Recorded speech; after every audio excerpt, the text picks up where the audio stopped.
This is mi amigo Bernardo. He's from Acapulco, and we work together. And he's worked with my brother Dan for years. He hangs out at my family's house. He knows Devron. He knows Dan. He knows me. How many heaters do you think you've unloaded this year, man? How many? Bernardo? Yeah. How many have you physically picked up and touched? A lot. I can't remember how many. Let's see heaters. those muscles. Oh yeah. He's probably touched 25,000 heaters this year Wow. since September. Wow. Easily. All right. And then Raphael's his friend from Goose Island. Raphael, come on over here. He only eat. Like what? This is the guy that he eats. Oh yeah, he's got a cup of coffee in his hand already. Awesome. So you work over at Goose Island as well? He did at Cheesecake Factory. Oh, Cheesecake Factory. Yeah, working for it. Very cool. Well, thank you so much. How many heaters have you touched? You got big muscles too this year? Oh yeah. All right, truck number 3. What do you think?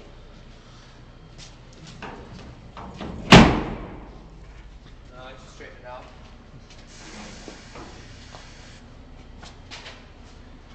This is Straighten it out a little bit. Yeah, thank you. the This is what the bread and butter is. As Tom Foster would say, hopefully Tom you're listening, this is the goose. They come in little brown boxes just like this. This is the goose, 17 by 21 by 24. I think those dimensions are right. Tom Foster, if you're watching, this is the goose right here.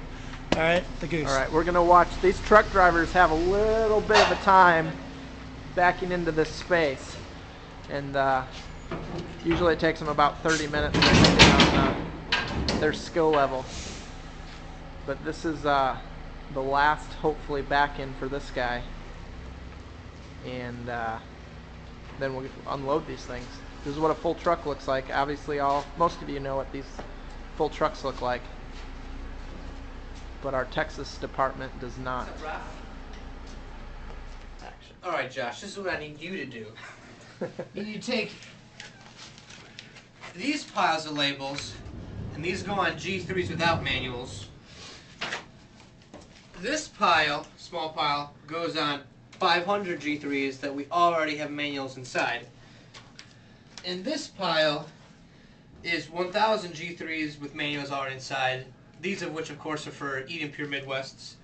And dealers do not get manuals in the boxes. Dealers get manuals in separate boxes that includes their packing lists. So, get to work. All right, we have a system. Basically, you only put a label on a heater that's facing out, okay? In the middle. So, we'll go around, boom, boom, boom. So, here we go. Boom.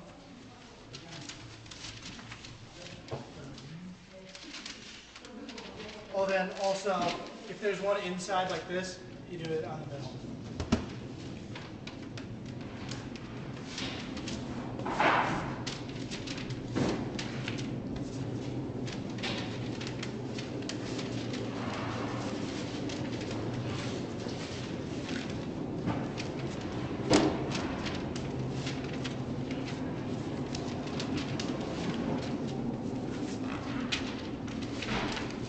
Now, how do you know if it's facing out? What do you say it's facing? What do you mean by facing out? Okay. Like the long ways? This one has a face facing out, so it's always going to be on there. But this one has no face facing out, so we have to do it on the head. Got it. And what is the face? The face is, showing that it's Eden Pure 1000 Gen 3. So. Got it.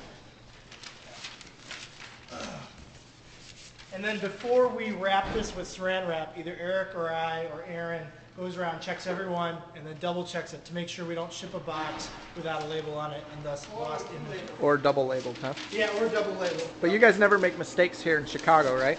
Bobby tells us that we've never made a mistake, and he's still waiting for us to make our first shipping mistake. So thanks, Bobby, for that vote of confidence. So after they get labeled, we'll go around double check like Tim just said. This is the pile that Tim did, so we're going to count. 1, 2, 3, 4, 5, 6. So there's 2 sides of 6, 2 sides of 8. So we got 6 here. Come this side, which is the side of 8. 1, 2, 3, 4, 5, 6. What? Missed this box, missed this box. There's your first mistake, Bobby, from Tim Anderson. It's cool, dude. Caught on film. Hey, edit that. I want that edited. So right now we're going to check all 3 pallets, make sure that there's none missing or there's no duplicate labels on one heater, and then we will wrap it with saran wrap, festively colored for the holidays green. So how we know is 6 on one side, 8 on the next, and it looks like it checks out. There's no problems here. So once we've double checked it, grab a roll, jam it in there so it holds, and then just start wrapping. Hi, Bobby. Hey, Troy. Time it out. Renee Learn. Texas office.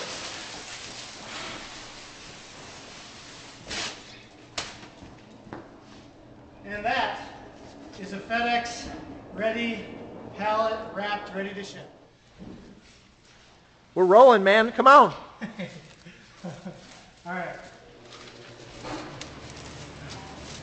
This is the fastest shrink wrap ever.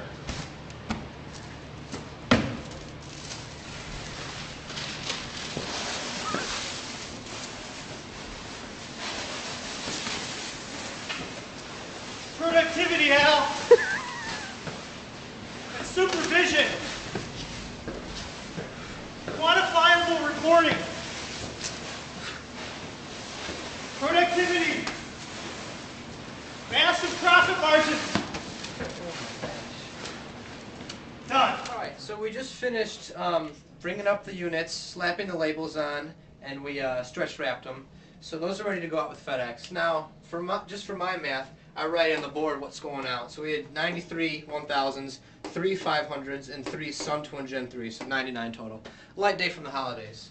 And then right here, just for me and Tim's documentation, we keep a record of our inventory. So this is what it was, including the 1800 that just came in today. So we're just under 5,000 G3s, so it's obviously the biggest one. So I take these numbers and I put them in here. So this is always correct. And then I bring that over to the QuickBase database. I go on to warehouse inventory. Click that, let it load, and then right here we've got all of them: Winnipeg, Maine, Ohio, South Dakota, and the Chicago Distribution Center. Over here is what we all have, mostly correct, some aren't correct. But so after I have the numbers on the board, I would go in here and add outgoing. And then, so Mount Prospect location, quantity, I'll just do the top one, 93, product type, Gen 3 1000s, batch type is AD, and then I would hit save. I've already done it, so I'm not going to do it. Okay, so I would hit save, and then that brings it back to the main page, which automatically gets updated when I do that. So these numbers right here are going to perfectly match, or should perfectly match, which they do, what we have on our board for our personal records.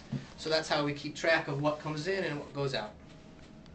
Hey, so this is Milan. He's our FedEx ground driver, and he comes every night at 5 p.m. We're in between here, and we load between 3 or 20 of these, and he helps us every time. And he's just the hardest working man in the world. Say hi to Aberdeen, South Dakota.